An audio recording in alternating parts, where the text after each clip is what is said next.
Hey buddies, welcome back to my YouTube channel from here to there vibes. ఇప్పుడు మేము ఎక్కడున్నామంటే కేరళలోని the most famous temple వారాలిక Bhagavathi temple. So ఈ temple famous అని ఎందుకన్నానంటే ఇక్కడ చాలా మలయాళం మూవీ షూటింగ్స్ కూడా జరిగినాయి. సో ఈ టెంపుల్ మేమున్న హౌస్ దగ్గర నుండి జస్ట్ ఒక 20 మినిట్స్ డిస్టెన్స్లో ఉండిద్ది ఈ టెంపుల్.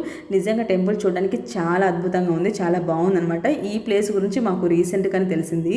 అండ్ కేరళలో మనం స్టార్టింగ్ నుండి ఎండింగ్ వరకు ఎక్కడున్నా సరే మనం ఉన్న సరౌండింగ్స్లో నిజంగా ఇలాంటి బ్యూటిఫుల్ ప్లేసెస్, టెంపుల్స్ చాలా ఉంటాయండి. సో మనం కొంచెం అలా బయటికి వెళ్ళి ఎక్స్ప్లోర్ చేసి ఇలాంటి ప్లేసెస్ గురించి ఆటోమేటిక్గా తెలిసిపోతూ ఉంటుంది. సో ఈ ప్లేస్ గురించి చెప్పాలంటే ఖచ్చితంగా మాన్సూన్లో విజిట్ చేయాల్సిన ప్లేస్ అనమాట ఇది. సో ఇప్పుడు సమ్మర్లోనే చూసారు కదా గ్రీనరీ ఎలా ఉందో, బట్ మాన్సూన్లో వాటర్తో గ్రీనరీతో చాలా అద్భుతంగా ఉంటుంది. ఈ టెంపుల్కి చుట్టూ ఒకవైపు నీళ్ళు అండ్ ఇంకొక వైపు కొండలు, ఇంకొక వైపు ఫారెస్ట్ ఏరియా. సో మధ్యలో టెంపుల్ ఉండిద్ది అనమాట. చూడడానికి చాలా అద్భుతంగా ఉండిద్ది ఆ టైంలో. ఎవరైనా సరే కేరళకి మాన్సూన్ టైంలో వస్తే మాత్రం ఈ టెంపుల్ని ఖచ్చితంగా విజిట్ చేయండి, చాలా బాగుంటుంది. అండ్ ఈ టెంపుల్ గురించి ఫుల్ డీటెయిల్స్ నేను లాంగ్ వీడియో చేసి అప్లోడ్ చేస్తాను. Okay guys, bye. Please subscribe to my channel.